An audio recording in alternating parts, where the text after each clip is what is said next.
Hello and welcome to my channel. The title of this video is Villains of the Vedas Part 3, the Asuras. Quote, with his vast, destroying thunderbolt, Indra struck the darkling and mutilated Vritra. As the trunks of trees are felled by the axe, so lies Ahi prostrate on the earth. The arrogant Vritra, as if unequaled, defied Indra, the mighty hero, the destroyer of many, the scatterer of foes. He has not escaped the fate of Indra's enemies. Unquote. Introduction. Some of the most famous and dramatic tales of the Puranas revolve around the exploits of the Asuras. In these legends, they are exclusively a powerful etheric species which is cast in conflict most often with Lord Vishnu or Lord Indra. They are a celestial force. While they can be benevolent, like Virochana or his son Bali, and have tones of psychological depth, they are often chaotic and dangerous, such as the most powerful Asura tribe of all time, the Nivatakavachas, who were descended from Virochana, and serve to carry the projections of all that is repressed, unwanted, and outcast in Orthodox religion. Perhaps that is why they overwhelmingly worship Lord Shiva, and there is a very strong tantric air about them. In this study, I decided to focus not as much on the legends in the Vedas, but more on the data about the Asuras in general. This is a basic study, and it should not be considered exhaustive. I would also like to point out, as always, that my findings are my own. They represent my views and the state of my study as it exists at present. This is an ongoing process and subject to new data and interpretations. I would also add that I will post as many of the sources as I am able below for those who are interested to pursue this further. I also welcome any rational critique and criticism or thoughts from any of the viewers. The term Asura. The main distinction between the use of the term Asura in the Vedas and in the Puranas is that in the earlier literature there was a far wider meaning to the word. This can create confusion, especially if one is simply mentally carrying the baggage of the more narrow later term into the territory of the earlier. These fuzzy definitions are one of the pitfalls of Vedic literature, as words can shift shades of meaning over the many centuries of use. This term can be used, along with the three primary uses we shall see, as an adjective to describe a divine and powerful being in general. One of the most prominent examples is Lord Varuna. He is described as an Asura on a number of occasions. Perhaps the most surprising use is found in this application to Lord Indra in the Samaveda. Quote, O Indra, you are far renowned, impetuous Lord of power and might. As such we seek you now, O Asura, the most wise, craving your bounty as our share. Unquote. There are a number of scholars who see in this identification of the Vedic Devas with this term an indication that the gods of the Aryan tribes were actually the Asuras, and that the separation from them and eventual dominance of the Devas over them only occurred over a period of time. One example of this is found in the work of Domenic Marbaniang, pardon me if I mispronounced that, sorry, where we read, quote, "In the Yajur Veda, we begin to see casting off of Asuras from solar realm to the territory of the night.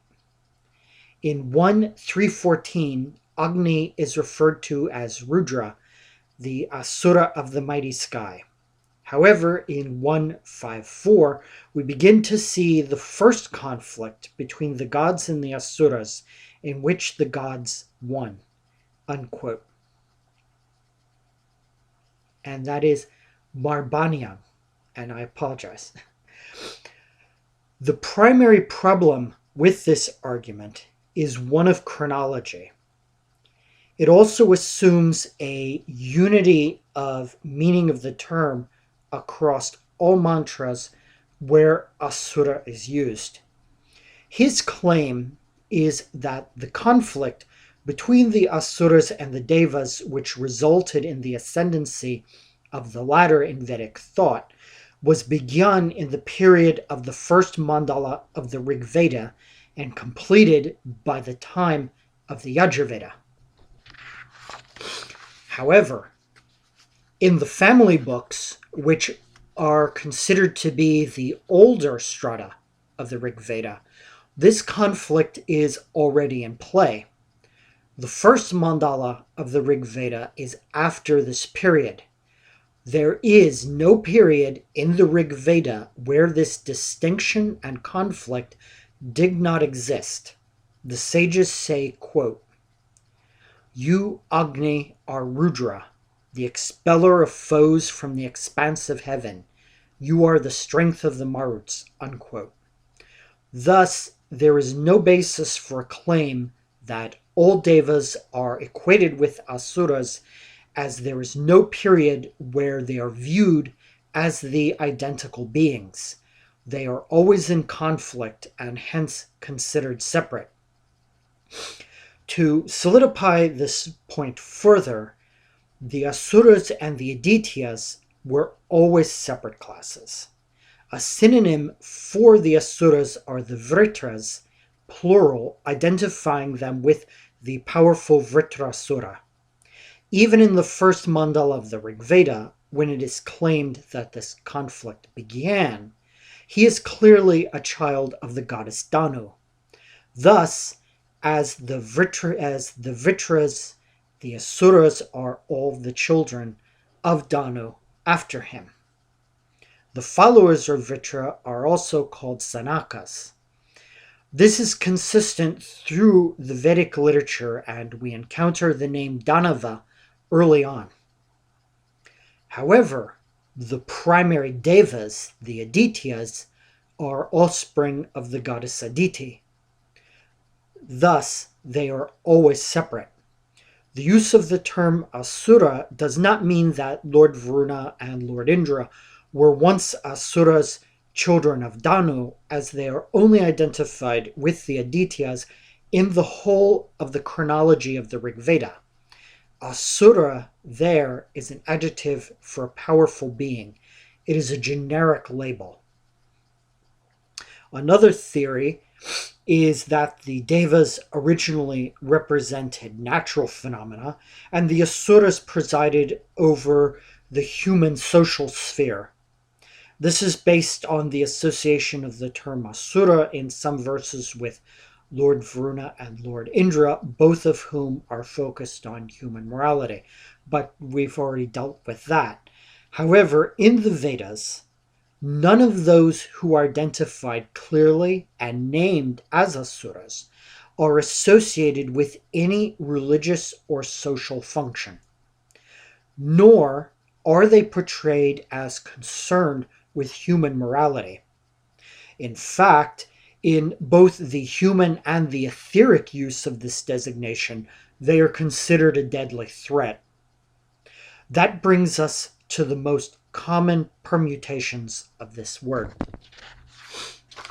There are three primary uses for the term Asura in the four Veda Samhitas: as atmospheric phenomena, as human enemies, and as the etheric species which is in conflict with some of the Devas. The fourth use of the term is more implied in the hymns, and this is a yogic use for shadow and obstruction within an individual's consciousness. The legend of the stolen cattle. The core legend of the Rig Veda is that of the stolen cattle.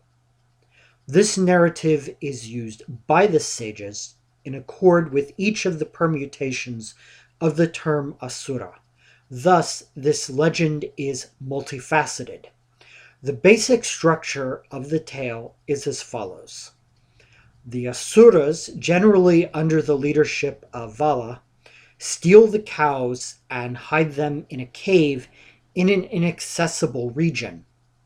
The path to this remote location must be discovered, and then the cows liberated from their confinement after the Asura champion is defeated. The identity of the cows is fluid. As we shall see, in some versions they are associated with the rain, but in others with light. Most often the villains are the Asuras, but they may also be the Panis, whom are often associated with the nomadic Dasyus, who were the primary enemies of the 5 kindred sacrificing tribes.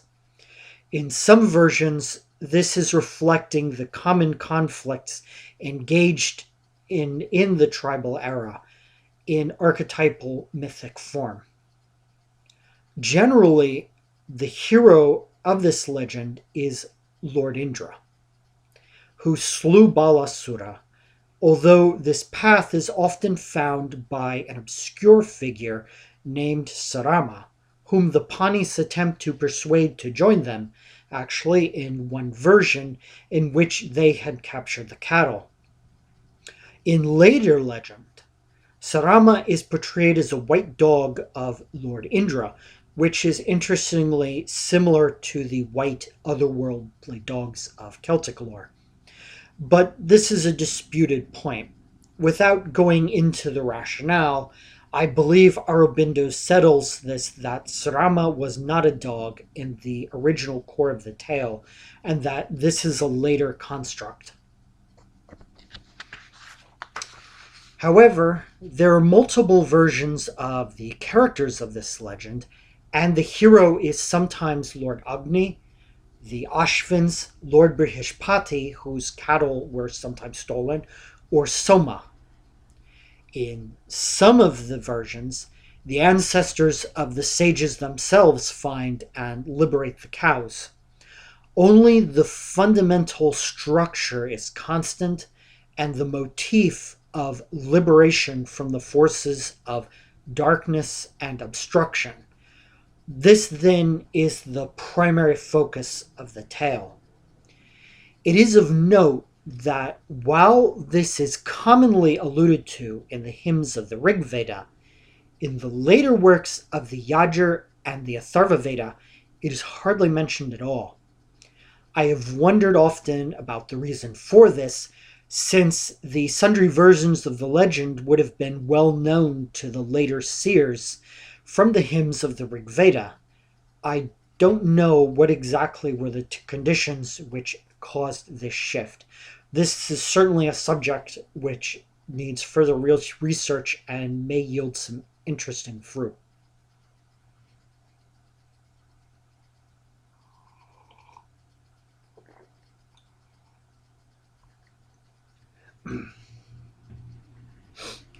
The Asuras as atmospheric phenomena.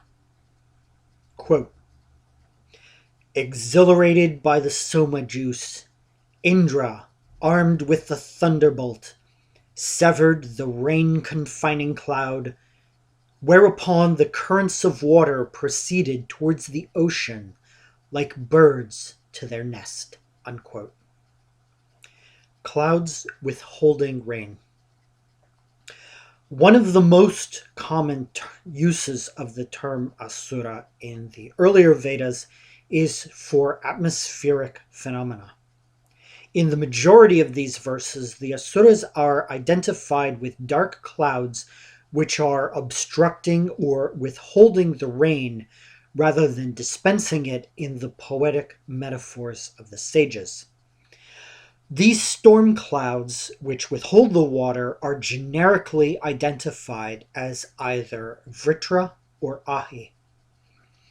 While Vritra is a named Asura, this is also used as a synonym for all Asuras, as it is implied that he was the firstborn son of Danu, from whom the Asuras are descended. Ahi appears to be a generic designation more often than a proper noun, which can be translated as cloud, snake, or in some cases dragon. Thus, when these labels are applied in this context, they are only generally used for the term Asura. They are the obstructors of water. Vritra bears epithets such as rain arresting. In this association, two of the dominant motifs of the Asuras in the Vedas are both present: darkness and obstruction. The terrestrial form of Lord Indra, which the sages identify with the visible sky, slays these clouds with lightning, or in one verse a rock, and releases the fertilizing rains, as they are called, for the 5 tribes. The lightning and sometimes the rays of light are a form of Agni fighting the cloud monsters. Quote, I extol the greatness of that showerer of rain, whom men celebrate as the slayer of Vritra. The Agni, Vaishvanara, slew the stealer of water and sent them down upon the earth and clove the obstructing clouds. Unquote. The mutilation of Vritra in this context could be understood as the dispersal of the storm clouds or simply causing them to release the rain. That these cloud formations identified with Asuras is clear in a number of verses, especially in the Rig Veda. Lord Indra is referred to in some hymns with titles such as Heavy Cloud Destroyer and the Fracturer of Clouds. While this activity may be generally related to drought, as both are the obstruction of water, pardon me please, they are not portrayed as identical by the sages. In the case of the Asuras, they actually have the water but are hoarding it. In other words, the motif is that the Asuras possess treasures which must be liberated for the benefit of the tribes, and that exact language is found in some verses. In a drought, the water is completely absent. The phenomena of drought appears to be identified with the atmospheric form of the Rakshasas. In the Yajur Veda, when the 5th and final layer of the main fire altar is constructed, several bricks on the right side are dedicated to the 2 summer months. In the invocation of these manifestations of time, the Brahmins say, quote, Yatudanas are his weapon, Rakshasas his missile weapon, unquote. This identifies the Rakshasas with the dry season. Symbolically, this is the period when life is in decline due to a lack of water, often identified with ambrosia in the Vedas. Also, drought is connected with a rather obscure goddess, named Nrittri, whom the sages pray should be kept far away. The stolen cows as rain. The drama of the thunderstorm across the sky was the screen for the mythic projection of the legend of the stolen cattle in many hymns.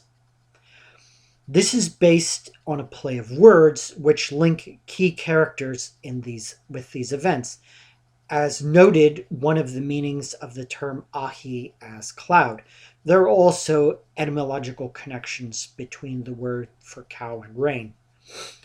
Thus, the stolen cows that must be set free are identified explicitly as rain in some verses. The obstruction of light. Beyond obstructing the rain, the storm clouds also darken the sky itself and occult the light of the sun. It is perhaps for this reason that Lord Indra is said to have slew the Asura on behalf of the sun. And in one legend, Shusnasura is said to have enveloped the sun. Thus, light is liberated from the shell of darkness, and in one mantra, the slaying of Vritra created light.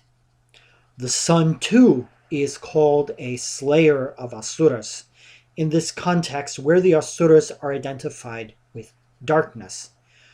So is Lord Agni in his sacred fire both etherically and yogically, which drives away negativity. But this reference to enveloping the sun may also refer to another atmospheric phenomena onto which the Asura are projected, the eclipse.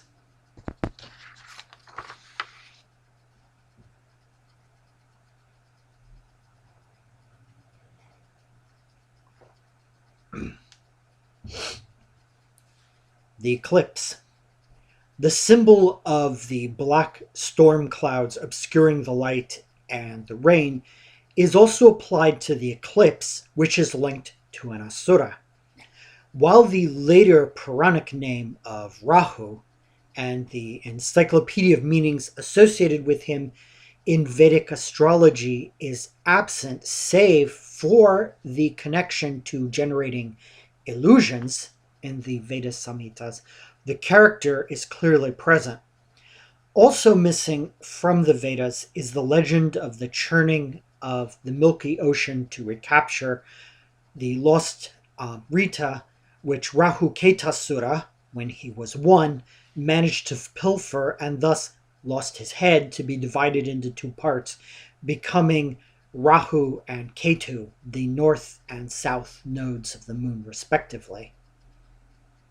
Quote, when Surya, the son of the Asura Svarbhanu, overspread you in darkness, the worlds were beheld like one bewildered, knowing not his place. When, Indra, you were dissipating those illusions of Svarbhanu, which were spread across the sun, then Atri, by his fourth and sacred prayer, discovered the sun concealed by darkness, impeding his functions. Unquote. It should also be noted that, unlike Rahu and Ketu, and by the way, my Rahu is in Pisces and my Ketu is in Virgo, which is my 12th house, as an aside, there is no implication that there are two characters here. Although, one way to reconcile this is that the hymn is referring to one event, and it's not obviously an astrology lecture. So that does not mean conclusively that they were not viewed as two. The stolen cows as light. Another permutation of the stolen cow narrative is the identification of the cows with light in various forms. In his efforts to establish a purely symbolic reading of the Vedas, Aurobindo focused heavily on this motif. In this scenario, the hero is not Lord Indra, but the ancient ancestors, the Angirasas, who overcome the darkness and obstruction of Balasura through the power of Vedic rites. In one version, this is attributed specifically to the seer Atharvan, who discovered the path to the occult Golden Dawn. This won the liberation of that hidden light from the power of the Asuras. This is celebrated in one of my favorite mantras in the Vedas. Quote, our forefathers, the Angirasas, by their praises of Agni, terrified the strong and terrible devourer, the Panis, by the sound. They made for us a path to the vast heaven, and obtained accessible day, the ensign of day, Aditya, and the cows that had been stolen." Unquote.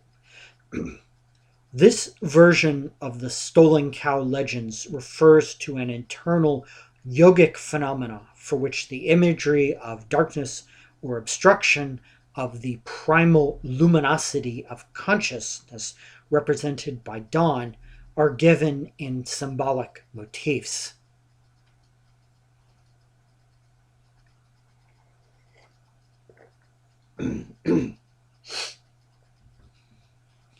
The Asuras as human enemies.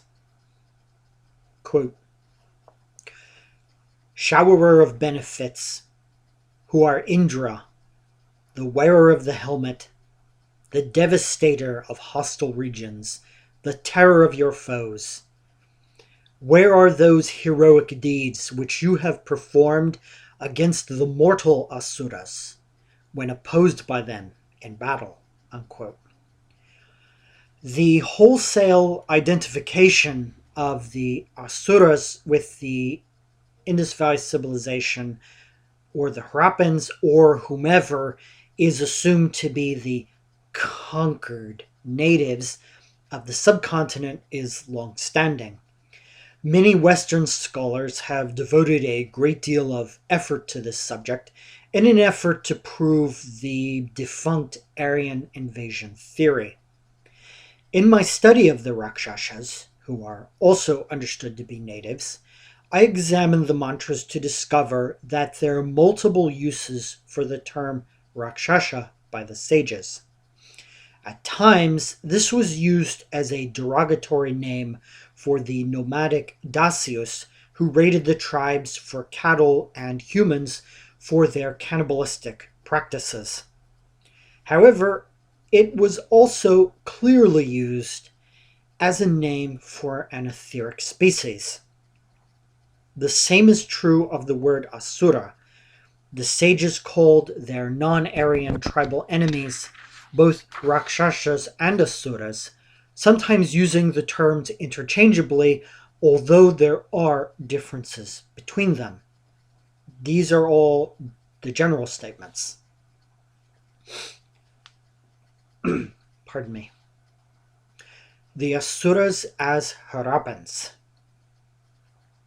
But there is evidence that the term Asura may have had a shade of meaning which applies to a specific enemy or perhaps only sometime enemy, the Harappans or the Indus Valley civilization.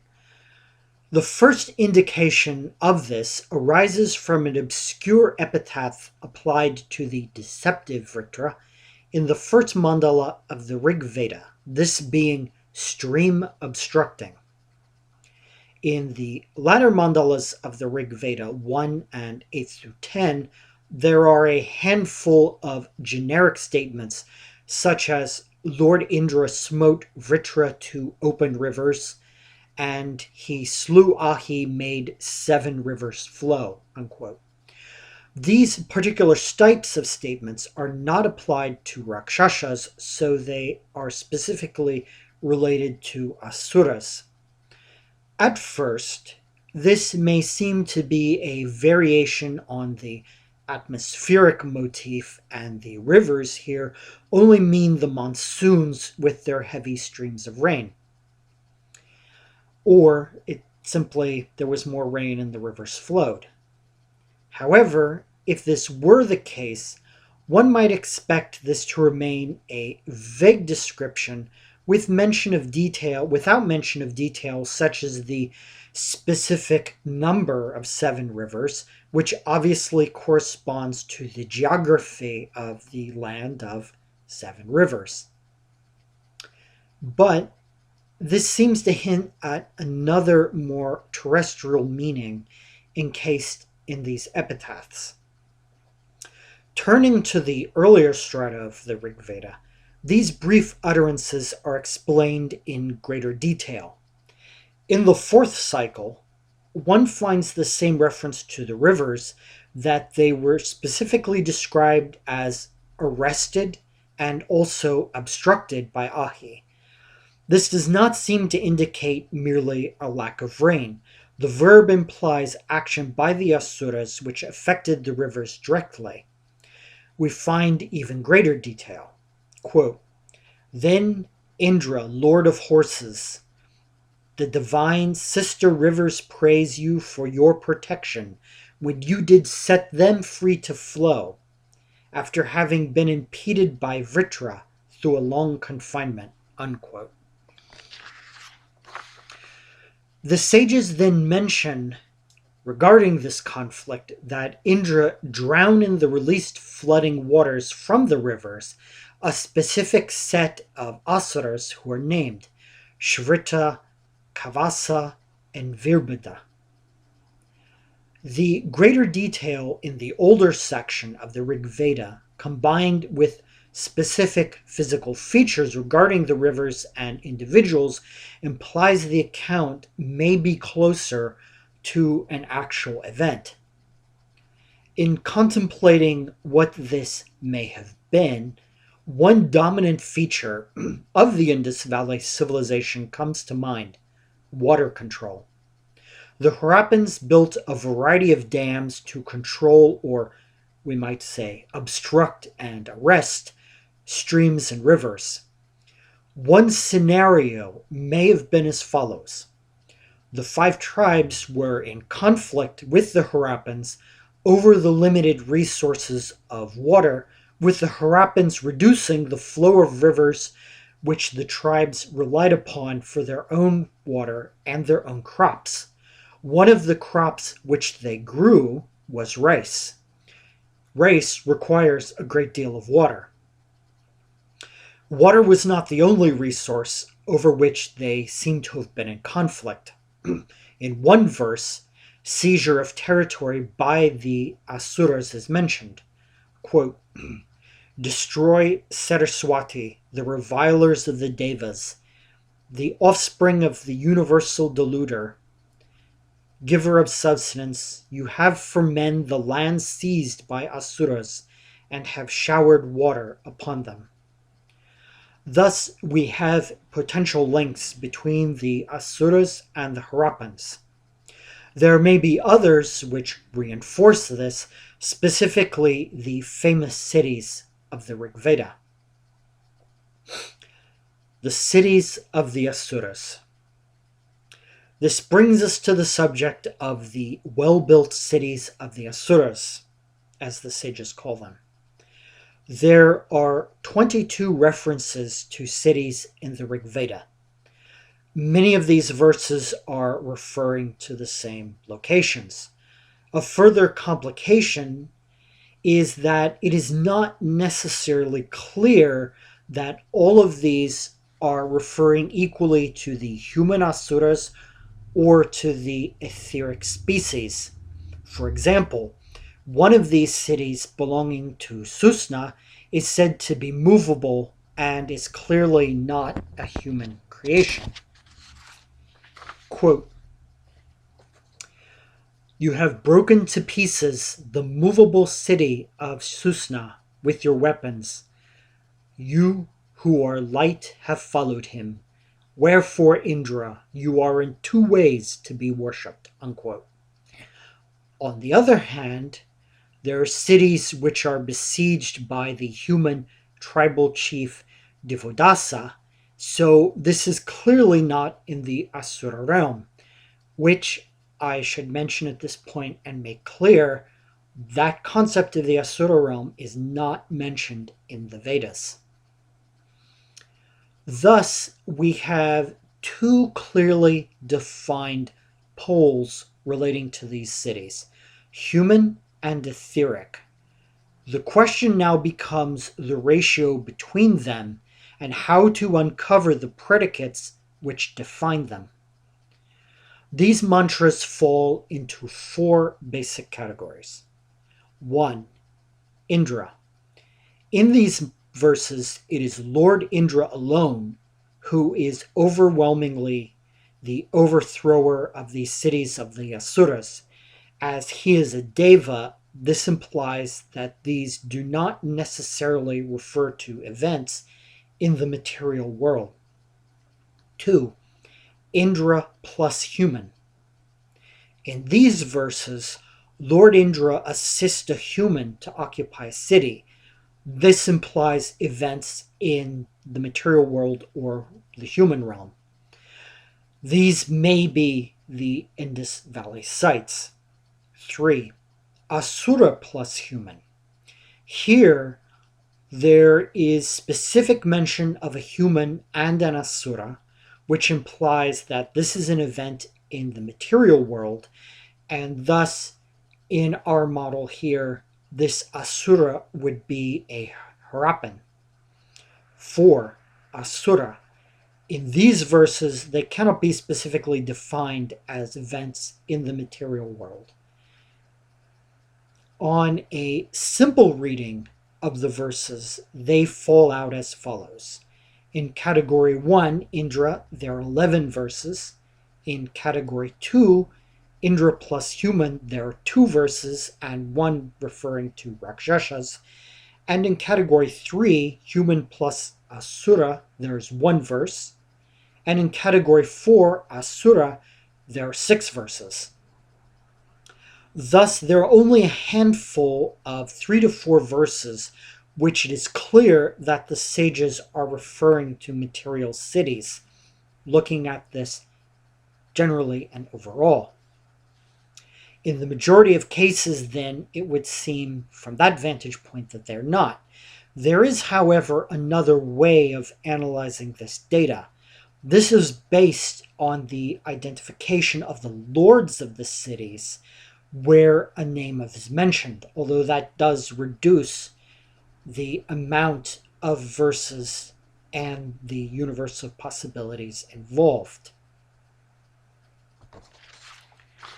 There are 6 such names given in the text, but these do not equate to one city, as they are mentioned as being overlords of several of them, certainly more sites than may have been found by the archaeologist of the Indus Valley civilization. In examining the data related to these names, it is found that 5 out of 6 there is human involvement at some level. Nearly half of the references are generic and unnamed. This would seem to imply that these are references to sites that are in the material world and not another etheric space such as the Asura realm. There are then 2 ways to read this data. 1, the Asuras are the Harappans, and they became identified with the later Puranic Asuras as memory of them faded. 2, the seers are attributing 2 Harappan chiefs, which would imply, by the way, that the Indus Valley civilization was not unitary, but these different polities were city-states. The names and attributes of actual etheric Asuras of legend. The problem with the first thesis is twofold. Even at the earliest point of the Rig Veda, the term Asura is used for beings which are often equated with the Devas. Since they are equated and the Devas in general are not reducible to human tribesmen, therefore neither can be the Asuras in that use. Second, while the argument that the Harappans became mythic demons would seem to fit the views of a later period, it is completely concurrent in the Vedic texts themselves. If these cities were those of the Indus Valley civilization, then the sages to some degree were acquainted with them and aware of them. Exactly how, in what depth, is a point of great dispute. The most probable situation which can explain all the mantras in which these figures appear, some with etheric characteristics and some engaged with human foes, is that of the second thesis. This study will now shift to examine the etheric use of the term Asura in greater detail.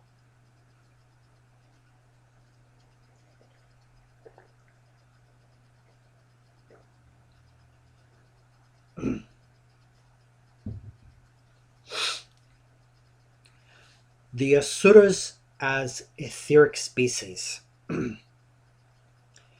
In the spectrum of meaning which is inherent in the term Asura, one of the predicates which define tone of definition is the etheric.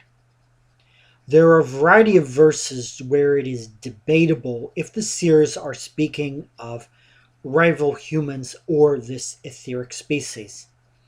However, there are many where it is clear, and the existence of these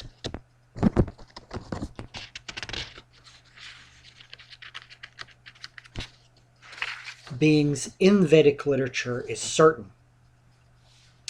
We will begin our search chronologically, albeit careful to avoid attracting their attention, for the etheric species who would come to dominate the Puranas. Rig Veda. Family books. Mandalas 2 through 7. As we have noted, the oldest section of the Rig Veda is considered to be the family books. The presence of the Asuras as an etheric species there would demonstrate that the concept is present from the earliest hymns of the Rig Vedas. It is not a later innovation as memory of the rivalry with the humans Harappans faded into myth, as mentioned.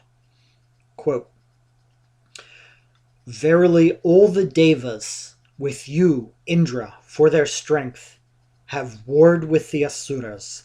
Therefore you have destroyed them by day and by night." Unquote. Here we find the struggle with the Asuras classified as a fight between them and the Devas. This indicates that it is a celestial and not a terrestrial phenomena, as the Devas are generally celestial people, unless in very few mantras where they are specifically defined as the Brahmins when performing certain functions.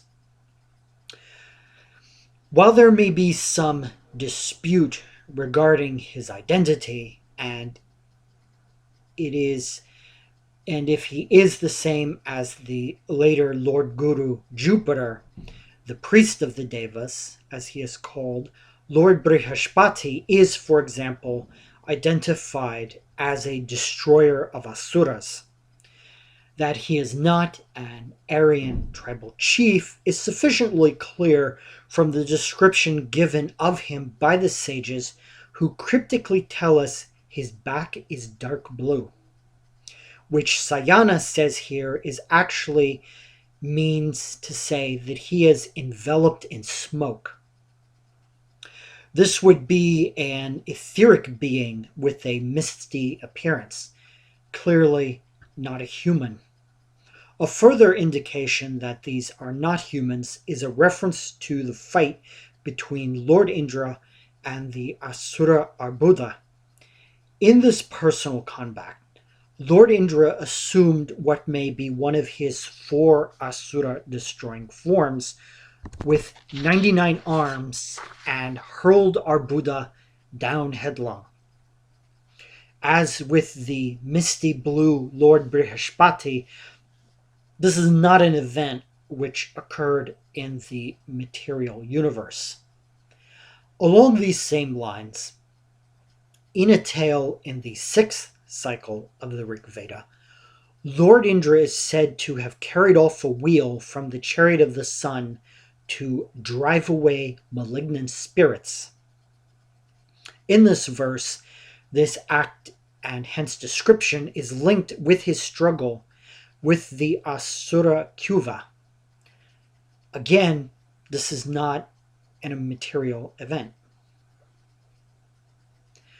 This verse provides one more reference that further supports the thesis that these were etheric asuras.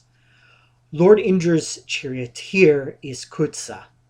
Obviously, this is not a task a human could accomplish. Thus, the story of this individual is of note. He was an asura who was taken from Susna. That would seem to imply, then, that Susna, too, is clearly an etheric asura. He is, of course, the one who had the aforementioned movable city. While not necessarily proof that they were not humans, we find in the family books the first reference to the Asura's use of magic. In a battle with Balasura, Lord Brihaspati is said to have seen through the illusions of the Asuras. Along the same lines that the Asuras were unusually powerful is seen in the prayer of the sages for the warriors to have strength of Asuras. Both of these are themes that we find recurring through Vedic literature. One last verse from the second mandala of the Rig Veda indicates the celestial origin of the Asuras as well. However, there is some difference of opinion between the translation of Griffith, which in general he tends to be much looser, and Wilson, who is in his translations generally more technically correct and follows Sayana. According to the Wilson version, this reads, quote, "You, Agni, are Rudra, the expeller of foes from heaven. You are the strength of the Maruts." This clearly reflects that the Asuras were a celestial or etheric people in that they had access to those other spheres of being. The later books of the Rig Veda, Mandalas 1 and 8 through 10. There are a variety of verses in the latter books of the Rig Veda which continue to portray the Asuras as an etheric species and not as humans or clouds. We will first examine those in which this is clearly the case and explore some examples which are more vague.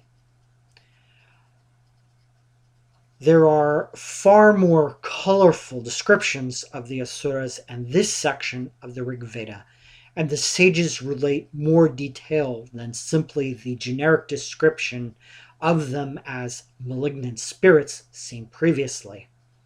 The Asuras are portrayed in a variety of uncanny forms, which are obviously not human, but too detailed to dismiss as clouds. One Asura is called three-headed, while along the same lines Vritra is described as the six-eyed, three-headed barbarian. The Asura Aranu is portrayed as four-footed and was destroyed by magic. The theme of Asuras possessing magical skill is developed further in these mandalas. In one hymn, they were deprived of magic power, and we see that they possess devices which they use in combat with the Devas. Considering they were destroyed by magic, it is very probable this is also a weapon with which they fight, although the nature of these devices is left unidentified by the seers. It also appears that they could be killed with magically or energetically charged material objects if imbued with sufficient intensity. This is seen in Lord Indra using the bones of the seer Dadichi, whom he protected from the Asuras, to slay 99 Vritras. As in the family books, there is a very terse reference to the expulsion of the Asuras from heaven by Lord Rudra. In both verses, it is unclear if this was a unique event, such as a celestial battle, or if this is a hint at some motif along the lines of the fall that we find, for example, in the book of Genesis. This leads to an interesting question. The Devas dwell in heaven, but where are the Asuras? In the Vedas, as I mentioned previously, there is no reference to a specific Asura realm that is found in later literature.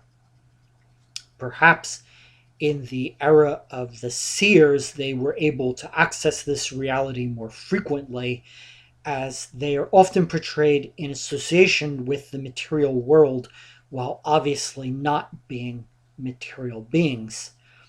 This, for example, is what we see in the Ramayana.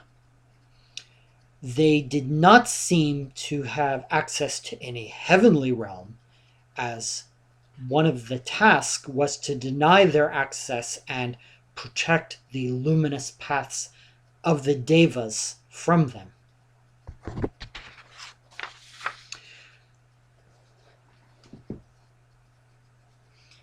To return to the subject of their appearance, this is not always humanoid.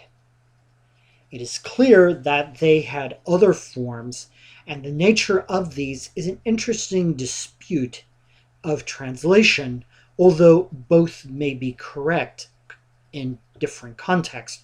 Serpents versus dragons.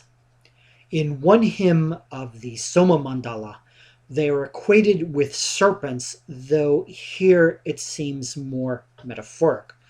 Quote, "You, Soma, who like Indra perform mighty acts, are the slayer of Vritras, the destroyer of those called serpents.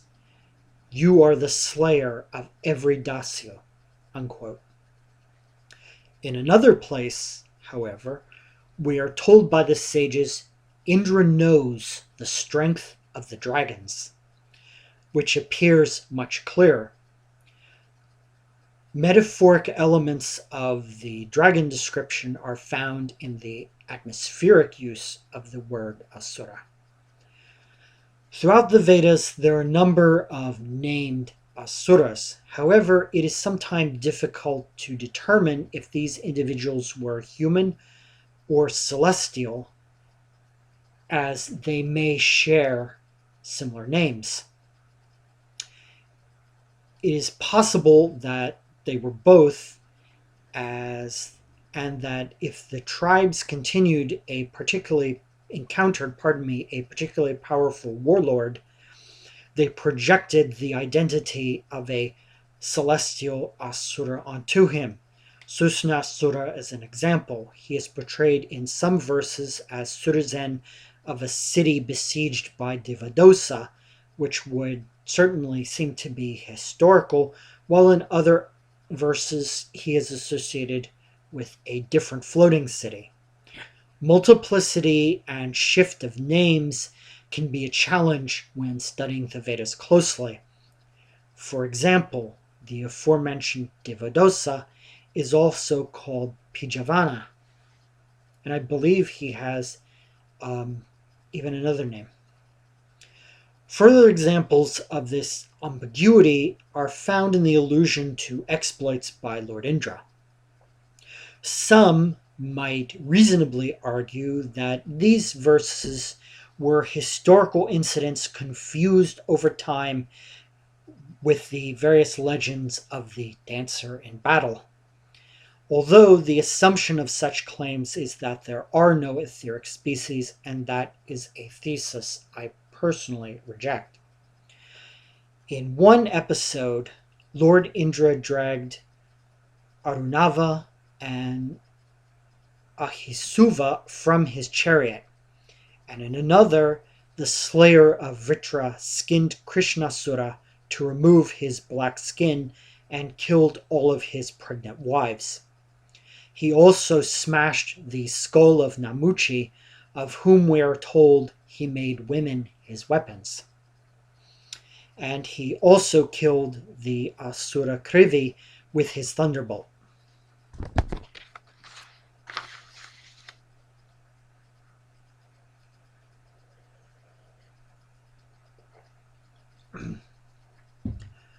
The Yajur and the Atharva Veda. The general trend towards dominance of the etheric motif. By the time of the later Vedas, the Asuras have become predominantly identified with the etheric species. In the Yajur Veda, this is nearly complete, with perhaps only an allusion in one mantra regarding a cloud fortress, which can be interpreted referring to the older atmospheric use of the term.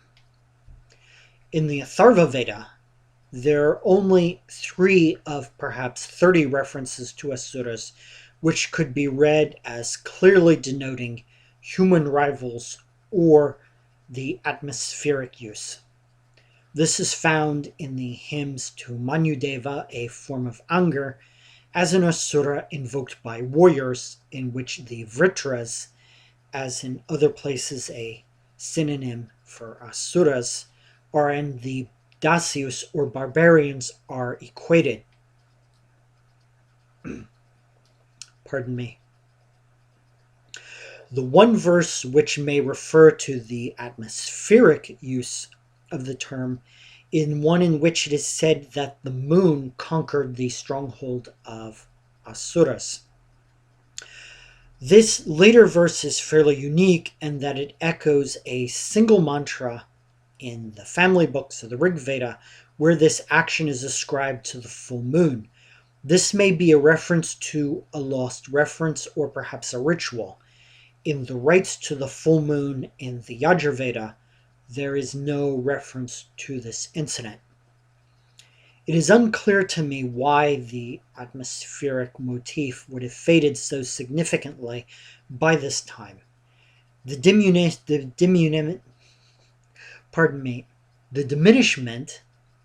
of the other use, the projection of the foes of the Devas and as the barbarian Dasyus, is more understandable.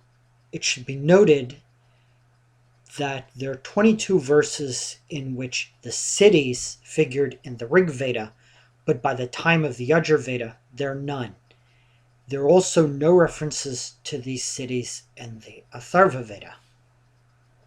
Further, has been noted elsewhere, by the time of these later Vedas, the Dasyus are hardly mentioned at all. The nomadic barbarians who were the primary Dasyus of the Rig Veda were no more. This is perhaps why a specifically Harappan artifact, the brick, made its appearance in the Yajur Veda when these cities were no longer identified as enemies, which is one way of looking at it.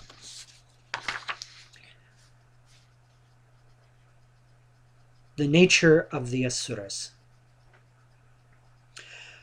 That the Asuras were viewed as a separate category of being than man is established in a number of verses through the later Vedas.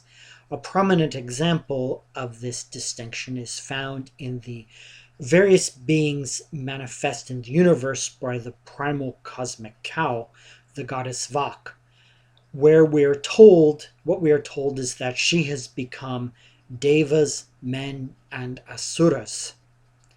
This verse postulates distinct categories, as Deva is not man, neither is man Asura.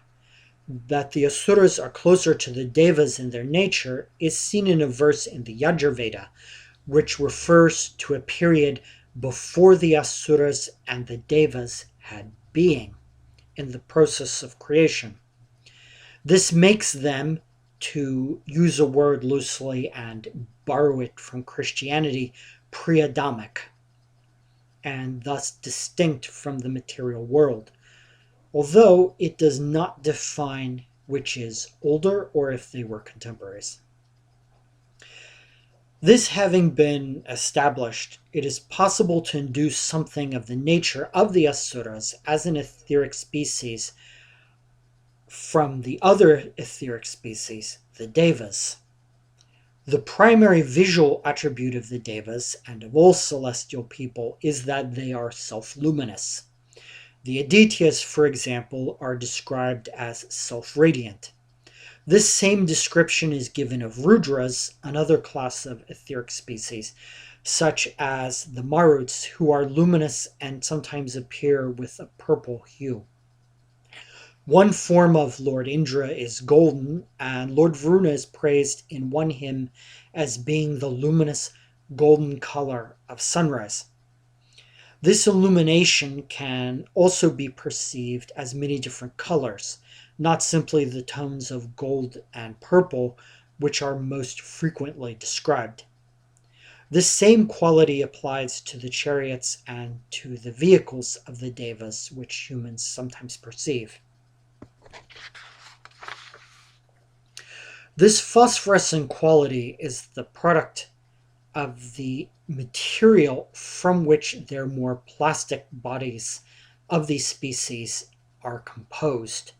The seers teach that Agni is all Devas. The Devas then are composed of this energy or plasma. This does not refer to the celestial Lord Agni.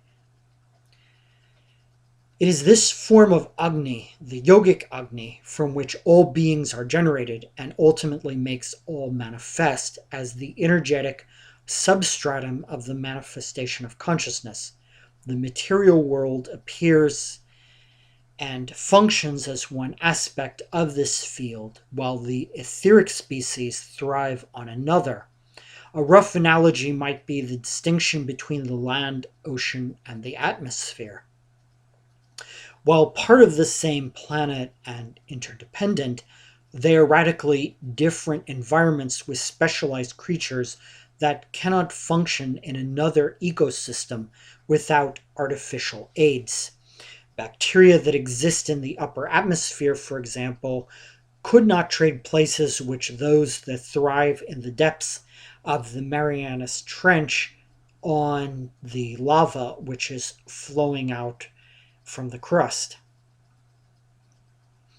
Because the Devas are energetic beings, they do not possess a single form. In what we might call their natural state, they may only be energy and consciousness, although I should say that speculation is not in the Vedas. As in later Hindu art, they assume various forms which are relative to their function. The sages say that Indra has 3 forms, and in the case of Agni, he is said to have black and white forms. The Ashvins have a human form, and they also have a therianthropic form in which they appear with horses' heads. Because the Asuras and the Devas are often linked in the literature, and the Asuras are able to fight with the Devas on an equal level, meaning they are energetically equal, it is proper to assume that they too are beings of energy and consciousness and would have a similar monochrome and luminous appearance as the Devas if viewed by humans. They also have the same plasticity as the Devas in their forms. One indication of this latter point is a very interesting set of verses in the Yajur Veda, where the sages tell us, quote, "Expelled are Asuras and friends who sat upon the covering grass. The Asuras, attracted by oblation, will roam at will, assuming varied form. From this our world may Agni drive them, whether they clothe themselves in large or small bodies," unquote. We learn from this that not only are the Asuras fluid in their appearance to humans, but they can also be nourished by the energy of sacrifice. This makes clear one of the points of conflict between the Asuras and Devas, which is, without putting too fine a point on it and just saying it directly, which is over food resources. The nature of this conflict and of this danger, as viewed by the sages, is found in other places as well. Quote, "What Dasyu, having entered among the Pitris, the fathers, having faces of acquaintances go about, Agni shall blast them from this sacrifice." Unquote. The Dasyus here are obviously not the nomadic human tribesmen with whom the 5 tribes fought in the era of the Rig Veda.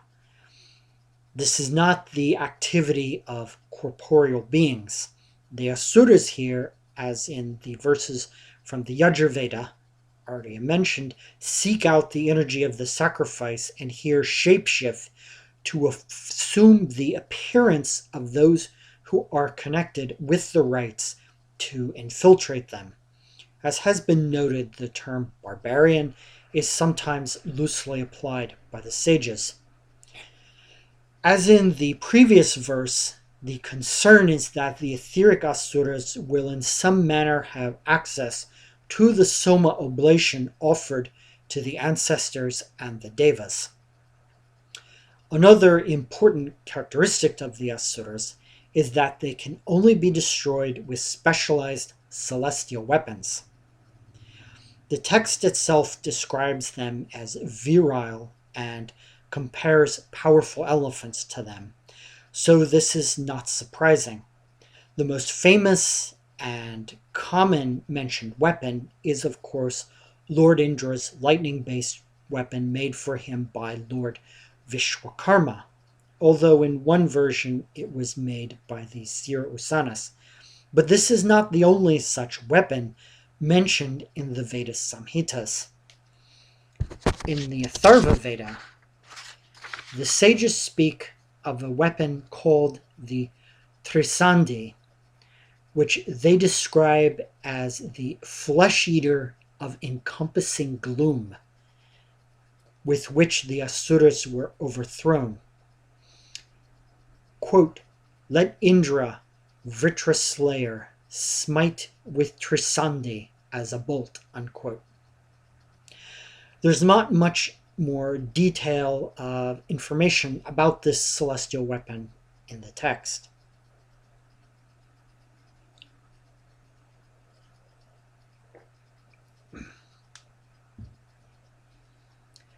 Appearance. The classical Asuras of the Puranas are portrayed artistically as having red skin. This is probably symbolic, and it represents the constitutive principle, or guna in Sanskrit, of rajas, or activity.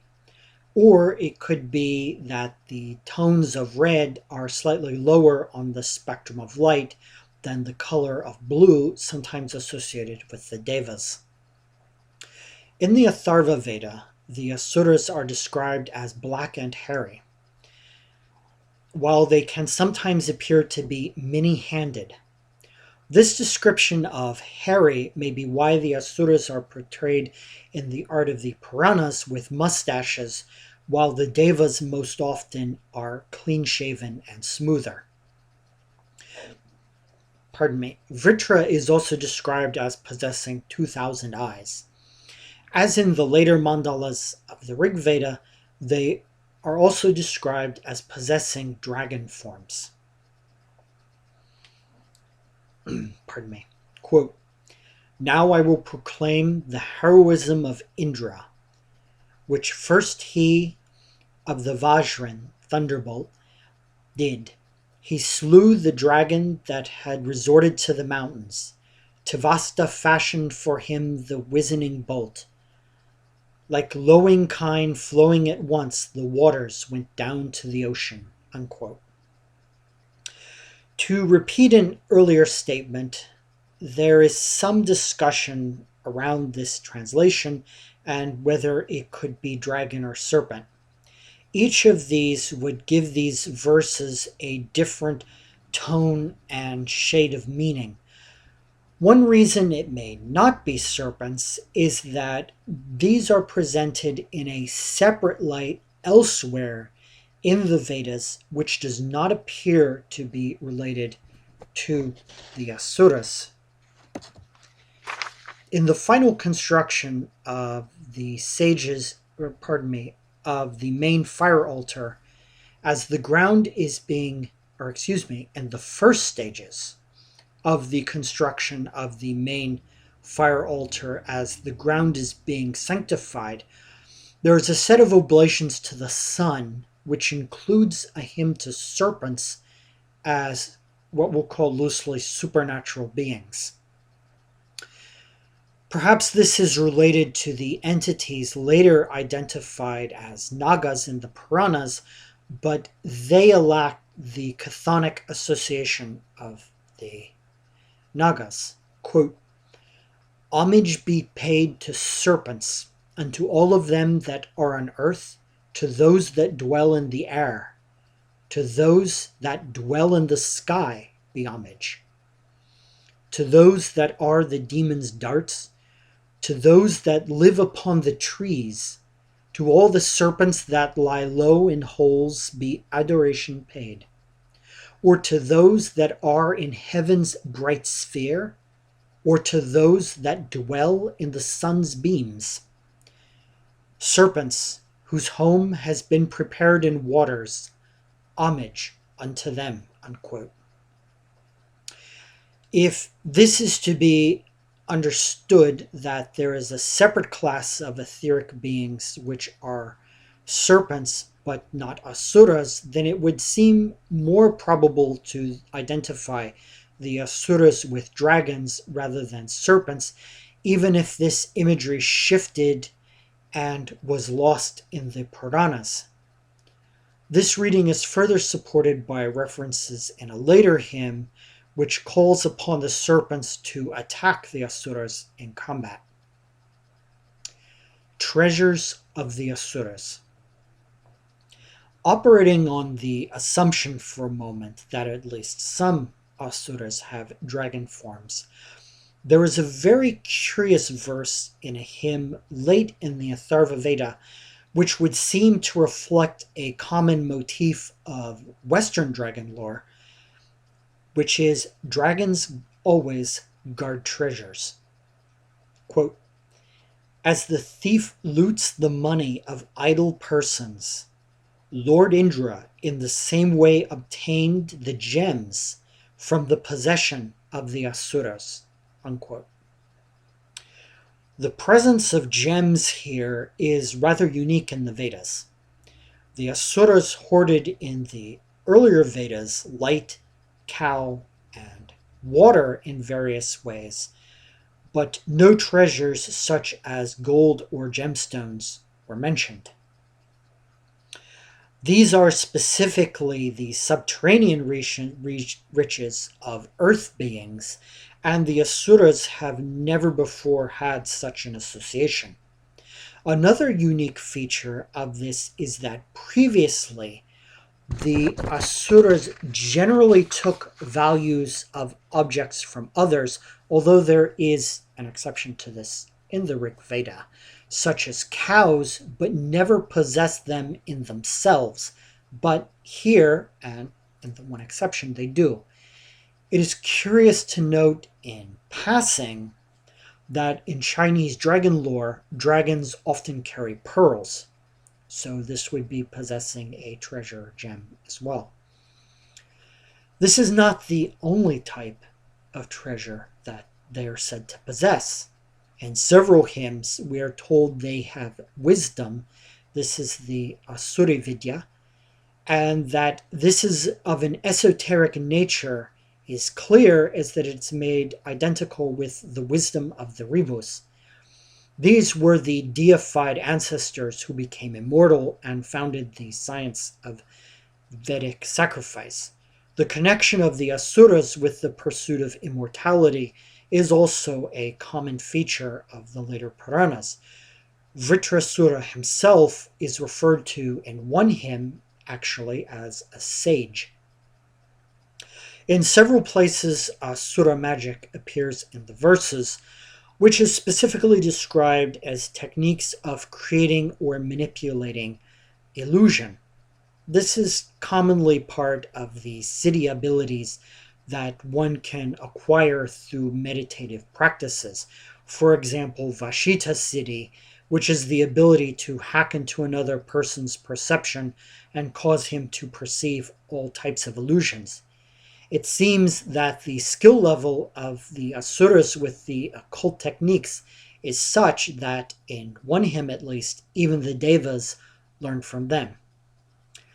This concludes this study, and with it this series of the villains of the Vedas. Thank you very much.